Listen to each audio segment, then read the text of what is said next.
అంటే రాజకీయాలలో విలువలు అనేటివి పూర్తిగా అట్టడుగు స్థానంలోకి తీసుకొని పోయే కార్యక్రమం జరుగుతూ ఉంది. ఏ రోజైనా కూడా ఒక రాజకీయ నాయకుడు ఎదగాలంటే మాత్రం విలువలు విశ్వసనీయతతో కూడిన రాజకీయాలు చేస్తేనే ఆ రాజకీయ నాయకుడు ఎదుగుతాడు.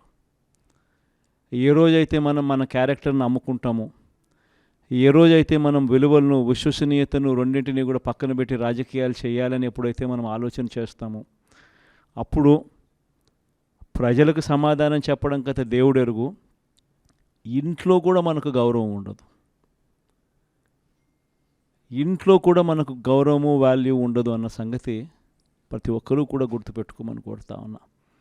నేనైతే నా జీవితంలో రాజకీయాలు నేను అట్టే చేశాను.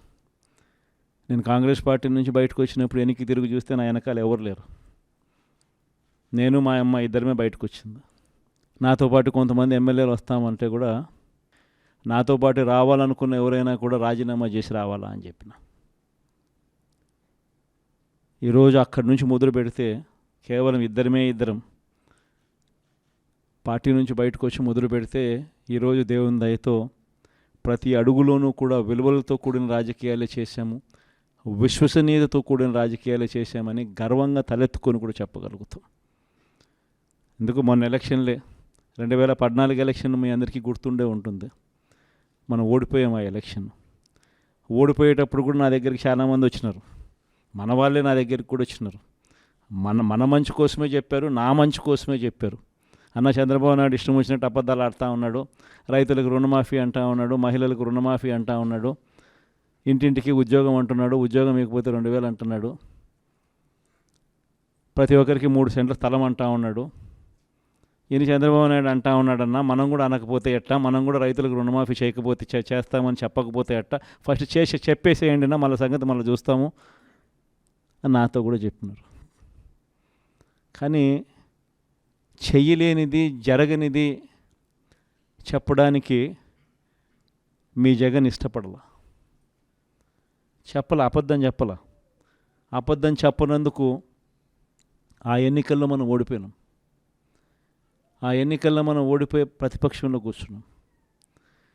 దాని తర్వాత చంద్రబాబు నాయుడు పరిపాలన చేశాడు. అడ్డగోలుగా ఆయన చెప్పినవన్నీ అబద్ధాలు అని చెప్పి ప్రజలందరూ కూడా నమ్మేట్టుగా, ప్రజలందరికీ కనిపించేట్టుగా చంద్రబాబు నాయుడు అనే వ్యక్తి ప్రజలను మోసం చేశాడు అన్నది తెలిసేట్టుగా ఆ తర్వాత 2019 ఎన్నికలు వచ్చేసరికి ఏకంగా చంద్రబాబు నాయుడు అనే వ్యక్తికి డిపాజిట్లు కూడా దక్కని అందువానమైన పరిస్థితులకి పోయాడు. 2019లో మనం అధికారంలోకి వచ్చినాం. మన మేనిఫెస్టోలో చెప్పింది ఏది కూడా పలాని మాట చెప్పినామనంటే ఒక్క మాట కూడా తప్పకుండా మొట్టమొదటిసారిగా రాజకీయాలలో విలువలు అంటే ఏమిటి, విశ్వసనీయత అంటే ఏమిటి అనే పదానికి మనం అర్థం తీసుకొస్తూ అడుగులు వేసాం మొట్టమొదటిసారిగా. ఇంతకుముందంతా మేనిఫెస్టో అంటే చెత్తబుట్టలో వేసే డాక్యుమెంట్. మొట్టమొదటిసారిగా మేనిఫెస్టో అంటే చెత్తబుట్టలో వేసే డాక్యుమెంట్ కాదు. మేనిఫెస్టో అని అంటే ఒక బైబిలు, ఒక భగవద్గీత, ఒక ఖురాన్ అని చెప్పి మొట్టమొదటిగా నిర్వచనం మారుస్తూ చెప్పిన ప్రతి మాట కూడా నెరవేర్చాం. ఒక 10% జనాభాలు మాత్రం చంద్రబాబు నాయుడు మోసాన్ని నమ్మారు. చంద్రబాబు నాయుడు క్యాంపెయినింగ్ ఇంటింటికి పోయినప్పుడు వాళ్ళ ఎమ్మెల్యేలు చేసిన క్యాంపెయిన్ పిల్లలు కనపడితే నీకు 15,000, నీకు 15,000, నీకు 15,000, నీకు 15,000 సంతోషమా అని అడిగే క్యాంపెయిన్. వాళ్ళ అమ్మ కనపడితే నీకు 18,000 సంతోషమా అని అడిగే క్యాంపెయిన్. వాళ్ళ ఇంట్లో ఇంకొక ఆడవాళ్ళు కనపడితే నీకు మళ్ళీ 18,000 సంతోషమా అని అడిగే క్యాంపెయిన్. వాళ్ళ ఇంట్లో ముసలోళ్ళు ఎవరైనా బయటకు వస్తే నీకు నెలకు 4,000 పెన్షన్ సంతోషమా అని అడిగే క్యాంపెయిన్. ఈ క్యాంపెయిన్తో, ఈ మోసంతో, ఈ ఆశతో ఓ 10% జనాదులు మన దగ్గర నుంచి దూరం అయ్యారు. కానీ మళ్ళీ ఏమైంది? మళ్ళీ చంద్రబాబు నాయుడు పాలన వచ్చింది. మళ్ళీ ఇదే చూస్తూ ఉన్నాం. ఈరోజు 22 నెలలు అయిపోయింది. స్కూళ్ళు తెరిచినాయి, పిల్లలు బళ్ళకు పోతూ ఉన్నారు. కనీసం జగనే ఉంటే కనీసం అమ్మఒడి కింద 15,000 ఈ పాటికి జగన్ ఉంటే వేసి ఉండేవాడు. ఆ 15,000 బాయా, ఈయన నీకు 15,000, నీకు 15,000, నీకు 15,000 అని ఇస్తానని చెప్పి అది బాయా. వ్యవసాయ పనులు ముమ్మరంగా సాగుతూ ఉన్నాయి. జగనే ఉండి ఉంటే రైతు భరోసా కింద 13,500 చేతిలో పడేది. జగనే ఉండి ఉంటే చంద్రబాబు వచ్చాడు 20,000 ఇస్తానన్నాడు. ఆ 13,500 బాయా, ఆ 20,000 బాయా. ఈరోజు రాష్ట్రంలో ఉన్న పరిస్థితి జగనే ఉండి ఉంటే పెద్ద చదువులు చదువుతూ ఉన్న పిల్లలందరికీ పూర్తి ఫీజు రీయింబర్స్మెంట్ కింద ప్రతి త్రైమాసికం అయిపోతూనే ప్రతి 3 నెలలకు ఒకసారి ఆ 3 నెలలు అయిపోయిన వెంటనే ఫీజులు జమ అయ్యేటి. ఇప్పుడు జనవరి, ఫిబ్రవరి, మార్చి త్రైమాసికానికి సంబంధించి ఫీజులు ఎగిరిపోయినాయి. మామూలుగా జగనే ఉండుంటే మేలో పడి ఉండేటివి. అది బాయా. ఆ పిల్లలు రేపొద్దున ఇంజనీరింగ్ చదువుతున్న పిల్లలు, డిగ్రీ చదువుతూ ఉన్న పిల్లలు, వీళ్ళందరికీ ఫీజులు కట్టడానికి ఫీజులు కూడా చెల్లించలేని పరిస్థితిలో ఆ పిల్లలు బళ్ళకు పోతూ ఉన్నారు, కాలేజీలకు పోతూ ఉన్నారు. కాలేజీలు ఆ పిల్లలందరినీ కూడా నువ్వు ఫీజులు కట్టకపోతే కాలేజీలో టీసీ తీసుకుని వెళ్ళిపోమని చెప్తా ఉన్నారు. వసతి దీవెన ఎగిరిపాయి. ఏప్రిల్లో జగనే ఉండుంటే వసతి దీవెన కింద ప్రతి తల్లికి సహాయం అందేది ఆ పిల్లాడు చదువుల కోసం. అది ఎగిరిపాయి. పొదుపు సంఘాలకు చెల్లెమ్మలకు అందరికీ ఏప్రిల్లో 0 వడ్డీ డబ్బులు పడేటివి. అది ఎగిరిపోయి. నేను చెప్పేది ఒకటే చెప్తా ఉన్నాను. ఏదైనా కూడా మోసం, అబద్ధాలు, అధర్మంతో చేసే ఏ పాలనైనా కూడా ఎక్కువ రోజులు ఉండదు.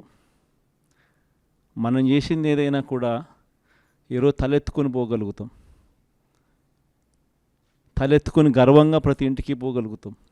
ఏదైనా కానీ మాట చెప్పింది జగన్ కాలంలో వైఎస్ఆర్ కాంగ్రెస్ ప్రభుత్వంలో చేసినాము అని చెప్పి గర్వంగా తలెత్తుకొని పోగలుగుతాం.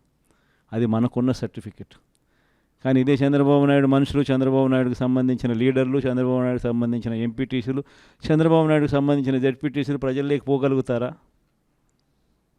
ప్రజల్లోకి వాళ్ళు పోతే ఏమైందయ్యా సూపర్ 6, ఏమైందయ్యా సూపర్ 10లు, ఏమైందయ్యా నువ్వు ఇచ్చిన మాటలు అని చెప్పి అడిగితే సమాధానం చెప్పుకోలేని పరిస్థితుల్లోనే తన మొత్తం క్యాడర్ కూడా అయిపోతుంది. అది వాళ్ళకు మనకు ఉన్న తేడా. మీ అందరితో కూడా నేను ఒకటే చెప్తా ఉన్నా, మనము ప్రవర్తించే తీరు మార్గదర్శకంగా ఉండేట్టుగా, గొప్పగా ప్రజల్లోకి మనం నిలబడేట్టుగా మనం ప్రవర్తించే ప్రతి అడుగు కూడా మనం వేద్దాం. నా దగ్గర నుంచి మీ దగ్గర దాకా. తెలుగుదేశం పార్టీ చేస్తూ ఉన్న ఈ కొనుగోలు కార్యక్రమాలు కానీ, ఈ ప్రలోభాలు పెట్టే కార్యక్రమాలు కానీ, వీటి ఎవ్వడికి కూడా దయచేసి లొంగకండి. నేను ఒకటి చెప్తా ఉన్నా. జగన్ పలావ్ పెట్టినాడు, చంద్రబాబు బిర్యానీ పెడతానన్నాడు. చంద్రబాబు నమ్మి ఓటేసినారు.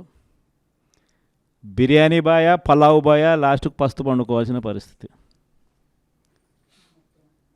చంద్రబాబును నమ్ముకుంటే ఎక్కడైనా ప్రజలైనా అంతే, నాయకులైనా అంతే.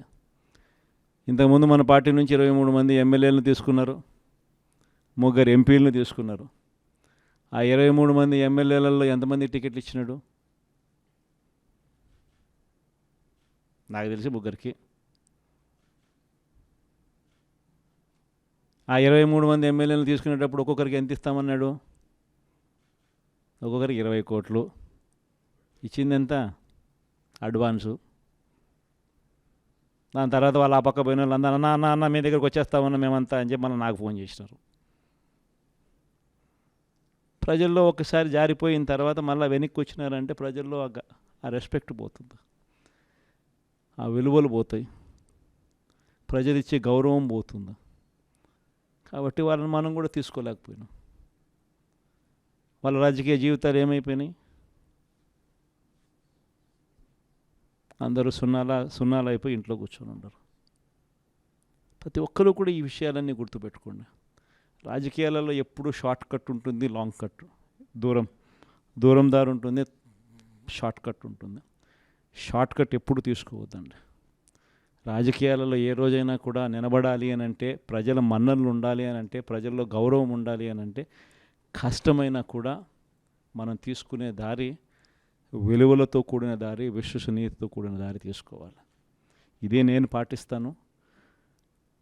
నేను మీ అందరి దగ్గర నుంచి కూడా ఇదే ఉండాలని ఆశిస్తాను.